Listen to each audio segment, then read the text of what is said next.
Nah, ini adalah PCR tes yang terakhir, tanggal 28 Juli. Jadi, saya 2 kali PCR negatif. Sebetulnya ini nggak perlu ya, tetapi saya tetap ingin melakukan PCR negatif untuk memastikan itu benar-benar 2 kali negatif. Ya, ini hanya keinginan saya sendiri. Tujuannya apa? Karena gini, saya udah rada paranoid gitu loh. Di rumah ini ada orang tua saya, ada mama saya, dan ada beberapa orang yang lain. Dan saya nggak mau sampai ketika pulang, saya nggak gitu sure, yakin bahwa ini sudah betul-betul negatif. Makanya saya melakukan PCR sampai 2 kali, walaupun menurut Kemenkes sudah nggak perlu. Jadi cukup isoman ya tanpa gejala 10 atau 10 plus 3 atau 10 3 plus 1. Detailnya Anda bisa lihat, cari artikelnya di YouTube ya. Nah, saat di rumah tanggal 23 sore, nah karena di rumah ini ada mama saya dan ada beberapa anggota keluarga yang lain, maka untuk 1 minggu pertama saya tidak buka masker dan masih jaga jarak. Ya, jadi saya masih distancing. Saya tanya teman saya yang pernah kena COVID dan mereka juga melakukan hal itu, bahkan lebih lama. Ada yang 2 minggu sampai 1 bulan. Kalau saya minggu kedua sudah buka masker. Ya, jadi waktu pulang itu setelah sembuh pun ya saya masih social distancing, masih kamar tidurnya, toiletnya, perlengkapan makannya masih terpisah selama 1 minggu. Oke, dan ingat ya, sembuh dari COVID artinya virusnya sudah inaktif atau virusnya sudah nggak ada, tapi bukan berarti organ utamanya itu sudah sembuh. Oke, virusnya hilang, virusnya sudah inaktif, bukan berarti paru-paru Anda sudah sehat 100%. Oke, karena dari artikel yang saya baca, biasanya ada banyak pasien COVID yang sudah sembuh itu mengalami long COVID. Jadi inilah long COVID yang saya alami selama 1 minggu pertama, yaitu sedikit sesak nafas, tapi tidak gitu parah, masih ngos-ngosan, masih batuk, terus masih nyeri sendi dan mudah capek. Jadi kalau dulu jalan 50 meter tuh tenang ya, enteng. Sekarang jalan 10 meter aja udah ngos-ngosan. Ya, kemudian apa yang saya lakukan? Ya saya asupan makannya harus tetap bagus ya. Minum air yang banyak, makan buah-buahan dan jus gitu ya. Jadi saya tahu ya bahwa long COVID itu bisa dialami oleh hampir sebagian besar pasien COVID. Kira-kira menurut data yang saya cek kurang lebih 80% ya. Nah, kemudian saya melakukan kontrol lewat jalan. Ini penting. Ya, ini bagi saya penting. Kenapa? Karena saya tahu bahwa orang yang sudah sembuh COVID ini organ utamanya mungkin masih mengalami gangguan kan? Betul ya? Jadi paru-parunya belum tentu bisa sembuh cuma seminggu. Ya, siapa tahu ada masalah di ginjal, di lever gitu. Nah, jadi virusnya tuh udah nggak ada atau sudah inaktif. Tetapi bisa saja organ utama masih mengalami gangguan. Dan organ-organ utama ini harus dirawat untuk pemulihannya. Ini nggak main-main karena ini sifatnya bisa berdampak jangka panjang. Makanya ketika 1 minggu keluar rumah sakit, saya melakukan kontrol, CT scan paru-paru, ada EKG, USG, terutama untuk organ utama ginjal dan lever. Kemudian juga cek darah, ya cek kolesterol, CRP, IL-6, ya ini bukan IL-5 ya IL-6, dan didimer. Ya ini penting sekali. Jadi nantinya dokter bisa tahu bahwa oh ternyata kamu nih ada long COVID dan ada beberapa organ utama yang harus dirawat. Ini loh obatnya. Dan saya diberikan resep untuk obat. Ya jumlahnya lumayan banyak ya. Oke. Nah, inilah yang saya lakukan ketika cek darah. Jadi cek darahnya totalnya 3 kali. 2 kali ketika di rumah sakit dan 1 kali ketika kontrol. Hore, saya sudah sembuh. Jadi saya sudah sembuh dari COVID. Perawatan long COVID terutama mudah capek masih kira-kira 10%. Semoga cepat sembuh. Dan saya masih minum obat-obatan. Dan saya makan asupan yang bergizi dan vitamin, masih tetap makan. Dan saya juga masih melakukan prokes 5M. Jadi kalau keluar rumah ya pakai maskernya double. Jangan mentang-mentang mungkin bisa kebal COVID selama 3 bulan, terus Anda bebas ya. Tidak begitu. Saya lakukan tetap prokes 5M. Ya. Karena saya baca artikel, ada lebih dari 200 gejala long COVID. Ya, ini yang paling banyak dikeluhkan.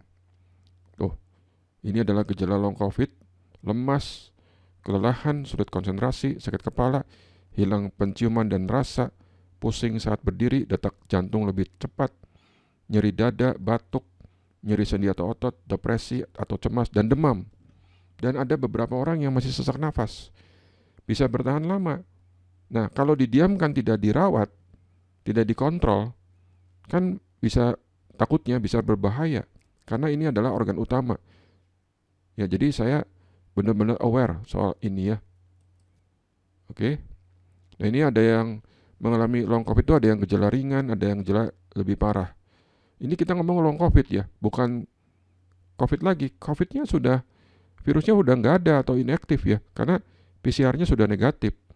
Jadi ketika saya mengalami long COVID ya, atau orang lain, bisa juga mengalami gejala ringan atau gejala yang lebih parah. Nah, gejala ringan itu misalnya kelelahan, sesak nafas, nyeri otot, nyeri sendi, kehilangan ingatan dan sulit konsentrasi, sehingga depresi. Kemudian gejala yang lebih parah dari yang mengalami long COVID ini 10-15% dapat berkembang menjadi penyakit berat. Nakutin ya. Dan 5% diantaranya menyebabkan sakit kritis. Jadi nggak kaget kalau orang yang sudah sembuh lah katakan dari COVID dan masih mengalami long COVID kemudian masuk lagi di rumah sakit, bukan karena COVID-nya, karena kegagalan organ utamanya. Ini artikelnya saya ambil dari Halodoc. Ya, jadi tolong perhatikan tentang long COVID ini, tidak boleh dianggap enteng. Nah, kita nggak tahu ya COVID itu kapan selesai, karena menurut Satgas COVID nggak ada yang pasti. Ya, bahkan Indonesia harus siap hidup berdampingan dengan corona. Jadi kita harus siap berdampingan, hidupnya berubah total. Ya. COVID-19 diprediksi tidak akan hilang. Ini adalah gambaran hidup bersama corona. Hidupnya berubah total karena kita pakai masker setiap hari, kemudian tetap menjaga jarak. Ya. Nah, kemudian mengenai vaksin, ternyata ada artikel yang nulis baik Sinovac ataupun Pfizer itu butuh booster karena kemanjurannya itu setelah 6 bulan turun. Ini artikel yang saya baca dari detik.com. Dan Indonesia diprediksi menjadi negara terakhir yang keluar dari krisis pandemi. Waduh, ini kapan nih selesai dari krisis pandeminya?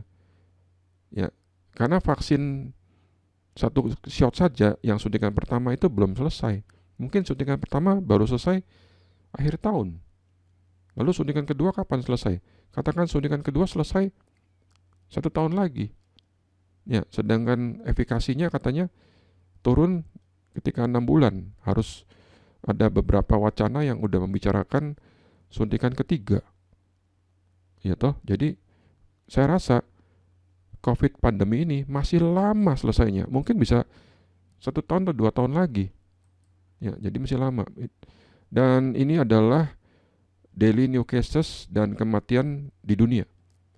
Jadi yang tadinya mulai melandai turun, bisa jadi ada gelombang ketiga. Ini yang di dunia. Ini yang di Malaysia. Malaysia serem ya. Kira-kira akhir Juli ini serem. Makin tinggi. Bahkan kalau nggak salah angkanya sempat tembus 20.000 dengan kematian yang lama-lama makin banyak. Serem Malaysia. Saya ada punya teman di sana, kondisinya juga mirip dengan yang di Indonesia. IGD-nya penuh sekali. Ada banyak video di YouTube yang memperlihatkan betapa seremnya kondisi rumah sakit di Malaysia. Ini di Indonesia. Indonesia juga masih tinggi ya. Jadi sempat hampir 50 ribuan. Sekarang turun tetapi belum 10 ribu. Jadi masih rata-rata di atas 30, 40 ribu ya. Antara seperti itu. Dan yang saya khawatirkan adalah kematian hariannya. Indonesia adalah tertinggi di dunia. Ya, jadi kematian hariannya tertinggi di dunia. Ya, tuh lihat. Pernah mencapai hampir 2000, 1881 kematian dalam satu hari. Jadi COVID-nya memang sih 40 ribu, cuma jumlah kematiannya tinggi banget. Ini ranking 1 dunia. Jadi saya tidak akan menganggap COVID ini enteng, tidak main-main. Tolong yang anggap COVID ini enteng, Anda harus lihat data ini. Ya, COVID itu tidak main-main. Ya, nah kemudian otomatis untuk saya sendiri, saya udahlah pengen mengubah pola hidupnya. Saya ingin bekerja dan mencari uang di rumah saja. Karena apa? Karena kita nggak tahu COVID ini kapan akan teratasi, kapan nih COVID hilang. Siapa yang bisa bilang nanti akhir tahun hilang, selesai? Siapa yang berani bilang nanti tahun depan nih bulan 3 COVID ini akan selesai? Kan nggak ada. Tidak ada satu orang pun yang bisa menjamin kapan itu COVID selesai. Dan orang yang pernah kena COVID bisa kena COVID lagi. Jadi saya pernah kena COVID nih, ya toh, bisa kena COVID lagi. Bahkan orang yang sudah divaksin 2 kali pun bisa kena COVID. Amit-amit deh, ya kena COVID lagi. Jadi kalau bisa saya menghindari sebisa mungkin keluyuran. Saya berusaha sebisa mungkin menghindari tatap muka. Dan saya ingin bekerja, cari uang di rumah saja, yaitu dengan cara online. Ya, dengan cara internet saja. Ini adalah salah satu contoh account trading dari seseorang ya. Oke, di mana accountnya itu mula-mula $500 menjadi $1.500 atau profit 300% dalam waktu 25 hari saja. Ya memang ada resikonya. Tapi kalau resikonya bisa rugi, sekalian deh, gue mau yang gede sekalian, mau yang untung gede sekalian. Kalau memang sama-sama ada resikonya. Ya, ini buktinya. Oke, luar biasa, dari sekitar $500 menjadi 1.500 dalam waktu 25 hari saja. Jadi 300% dalam waktu 25 hari. Memang terlalu tinggi ya. Oke. Nah, lalu saya membuat sebuah tabel ya untuk kira-kira kalau hasilnya bagus ya. Jadi saya mau kayak gimana sih? Gini ya. Kalau saya dikasih peluang ya, kita ngomong peluang 10% per bulan. Berarti setiap minggunya adalah anggaplah 2,5%, oke? Ya, 2,5%. Ini, ya setiap minggunya 2,5%. Dan kemudian kita bukan orang kaya, jadi kita hanya mampu trading dengan dana $2.000. Oke. Atau 10% peluangnya setiap bulan. 10% setiap bulan. Kalau satu minggunya berarti 2,5%. Nah, jadi untuk yang seperti ini untuk bulan ketiga dananya berpeluang berkembang dari 2.000 menjadi sekitar $2.700 pada bulan yang ketiga. Terus terang, yang begini bagi saya nggak main, nggak kena. Ini tidak mengubah hidup saya apapun kalau saya trading dengan dana 2.000. Oke. Nah, bagaimana dengan katakan 2 kalinya 5%? Berarti 5% per minggu itu sudah 20% per bulan loh. Besar sekali kan? Oke, dan ini rada mendingan. Di bulan ketiga ya, peluangnya adalah sekitar 150%. Oke, yang tadinya 2.000 peluangnya menjadi 3.500-an dolar per bulan ketiga ini. Ya bagi saya yang ini pun, maaf ya, bagi saya, kalau ini bagi saya, nggak tahu bagi orang lain, nggak kena. Lalu Tatang ini maunya gimana sih? Saya mau minimal 20% per minggu. Atau kalau di compounding itu 80% setiap bulan. Wah, ini kan gila. Ya emang harus gila. Ya katanya mau kerja dari rumah, ingin cari duit dari rumah, ya harus berubah total. Jadi 20% per minggu. Nah, ini baru lumayan. Karena di bulan ketiga, ya saya berpeluang menjadikan $2.000 menjadi sekitar hampir 18.000. Nah, dalam waktu setengah tahun nih, uangnya udah jadi 2M. Bagi saya ini baru benar. Ini bagi saya ya. Kalau bagi Anda nggak tahu, terserah. Ya, jadi saya kalau memang resikonya ada, ya udah sekalian aja. Ya, cari yang gede supaya hidup itu bisa berubah. Ini bagi saya ya, oke? Jadi saya ingin trading di rumah saja. Nah, ternyata instrumennya kan banyak, ya toh? Kendaraannya tuh banyak. Ada forex, ada stok, ada Bitcoin, cryptocurrency, ada mining Bitcoin, ada trading dengan robot, terus ada future, ada option, macam-macam. Jadi investasinya tuh barangnya nih atau instrumennya macam-macam. Nah, orang kan bingung pilih yang mana, oke? Jadi instrumen investasinya itu macam-macam. Ada stock, option, future option, ETF, warrant, forex, metal, indeks, bond, CFD, mutual fund. Wah, bingung deh pilih yang mana. Anda harus hati-hati milihnya. Jangan sampai kejeblos. Nah, ini adalah Bitcoin mining punya saya. Saya pernah punya seperti ini. Ya, saya punya puluhan mesin. Satu tempat saja Anda lihat nih, ini lebih dari 10. Totalnya ada 20 mesin, jalan semua. Dikontrol lewat jarak jauh. Ya, oke.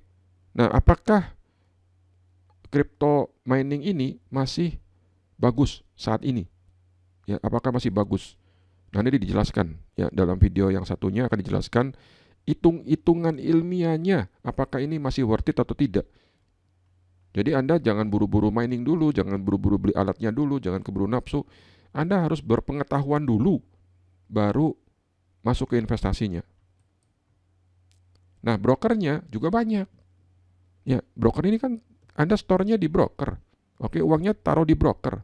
Hati-hati. Ya, Anda store-nya kan misalnya ke Charles Schwab, ke Fidelity, ya, ke Hot Forex barangkali, atau kemana lah gitu ya. Harus hati-hati.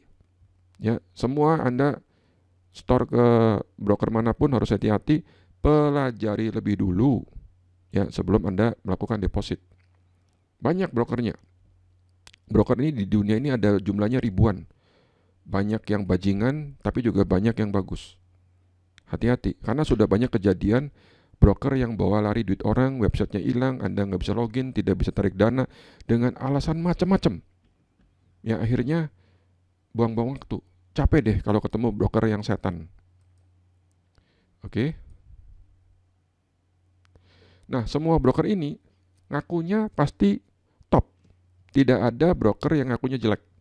Tidak ada kecap yang ngakunya kecap nomor 2. Semua kecap ngakunya nomor 1. Dari sekian banyak broker, Anda lihat tuh. Ya, ada Xtrade, XM, AvaTrade, Plus 500, Hot Forex, FBS. Ya, semuanya ngakunya broker bagus. Ya kita jadi bingung kan, karena semuanya ngakunya bagus. Tetapi Anda harus pilih broker yang benar. Dan bagaimana cara memilihnya nanti di video yang satunya. Jadi, dalam hal trading atau investasi, nomor satunya yang utama tuh broker dulu. Strategi trading nomor 2. Nah, kalau buat saya ya, saya nggak mau ditipu. Dan kalau saya merasa tertipu, saya akan melaporkan entah itu sales, upline, direkturnya, gurunya, saya akan melaporkan ownernya ke polisi. Ya nggak peduli. Jadi waktu saya katakan ditawari oleh orang produk investasi tertentu, saya akan minta, lu rumah di mana, nomor handphone mana, mana alamat rumah lu, mana fotokopi atau sini KTP kamu, ya toh. Ya sekalipun saya ditawari oleh seorang sales, apalagi ditawari oleh ownernya. Karena kalau saya merasa ditipu, saya akan laporkan ke polisi. Dan saya pasti waspada. Saya akan berhati-hati terhadap broker-broker nakal. Karena ada banyak kejadian di mana brokernya itu membawa kabur duit nasabahnya. Dananya tidak bisa ditarik, terus tidak bisa login, websitenya hilang, data transaksinya itu diedit, dimanipulasi. Saya mendapati artikel yang cukup detail bagaimana robot yang katakan sekarang ini lagi beken, itu ternyata mengedit transaksi. Ya, saya ada artikelnya, saya ada screenshotnya, ya. Jadi artikel itu menjelaskan secara lengkap. Bukan saya yang membuat artikel tersebut, saya dapat dari internet. Oke, tapi detail sekali penjelasannya. Wah, ternyata selama ini bohong ya. Hati-hati karena data transaksinya itu dimanipulasi atau diedit sehingga robotnya menang terus. Oke, saya pasti akan waspada terhadap broker-broker yang terlalu banyak iklan, terlalu banyak iming-iming. Jadi ketika presentasi itu iming-iming semua. Bayangkan banyak iming-iming. Terus testimoni lagi. Testimoni dari orang yang kagak jelas. Kalau yang testimoninya itu Bill Gates, kalau yang ngomongnya itu Presiden Amerika, atau yang ngomongnya Jokowi, atau yang ngomongnya itu Sri Mulyani, Anda boleh percaya. Kan ini orang-orang kredibel. Tapi yang ngomongnya orang-orang yang gak jelas, orang-orang yang tidak Anda kenal, yang bilang bahwa tuh saya udah untung sekian ratus juta, saya udah narik tuh sekian M. Hati-hati, ini kan testimoni belum tentu benar. Oke? Dan satu lagi, saya tidak mau terjerat dengan demo abal-abal atau demo sesat. Kan kalau sebelum masuk akun real, biasanya melalui akun demo dulu. Betul ya? Oke? Pernah nggak Anda dengar ketika trading di demo menang atau profit, tapi kok di real loss, malah kalah? Pernah dong demonya menang tapi realnya kalah. Nah, ini namanya demo abal-abal atau demo sesat ya. Jadi kalau Anda mengalami hal itu dengan alasan apapun, wah ini ada indikasi bahaya. Lebih baik jangan investasi. Jadi coba dulu di akun demo. Kalau akun demonya menang, akun realnya juga harus menang. Oke, digaransi 100%. Dan kemudian saya bukan tipe orang yang mau pakai robot. Karena bagi saya tidak ada robot yang langgeng sepanjang masa. Saya juga akan cari broker yang bisa trading dengan modal yang kecil. Ya, misalnya dengan 500 atau sampai dengan $2.000. Untuk itu, saya harus belajar dari orang yang tepat. Betul ya? Saya ingin punya keahlian trading yang bisa dipakai sepanjang masa. Setiap investasi ada risikonya. Betul. Teman saya pun bilang begitu. Tetapi coba lihat baik-baik ya, tolong perhatikan baik-baik. Jika resikonya ditipu, saya nggak mau. Ya, itu kan resiko ditipu. Ya, siapa yang mau orang ditipu? Ya, jadi kalau resikonya ditipu, saya tidak mau. Anda pun pasti tidak mau. Jika resikonya dimanipulasi, saya tidak mau. Jika resikonya adalah duitnya dibolari, saya tidak mau. Jika resikonya adalah tidak bisa tarik dana, saya juga tidak mau. Emang ada orang yang mau ditipu? Semua investasi memang ada resikonya. Bisa untung atau bisa rugi, tetapi bukan ditipu. Bedakan dong. Bedakan smart investor dengan dumb investor. Jika dimanipulasi, ditipu, dibolari, tidak bisa tarik dana, ya laporkan aja polisi. Itu kan penipuan. Ini kan kriminal. Gitu loh. Jadi yang paling utama adalah bukan mengisi uang deposit ke akun investasi. Tetapi yang paling utama adalah mengisi isi kepala Anda dengan pengetahuan tentang investasi terlebih dahulu. Supaya jangan sampai terjerat dengan investasi bodong atau investasi tipu-tipu. Ya, jelas ya. Jadi saya mau isi kepala dulu yang diisi, bukan akun deposit. Pengetahuan dulu nomor 1. Karena ketika saya lebih berpengetahuan, saya akan memilih investasinya lebih bagus, dengan hasil yang tentu saja lebih bagus. Oke, ya sekian saja. Ini adalah disclaimer-nya seperti yang Anda sudah baca di bagian depan. Nah, jika ada yang kurang jelas atau ingin tanya-tanya mengenai investasi, mengenai pengalaman saya COVID, silakan hubungi nomor telepon ini 081 83 kali 9399 atau 081 80 73 kali 2600. Tatang Surya undur diri. Mohon maaf jika ada kekurangan. Terima kasih atas perhatiannya. Sampai jumpa.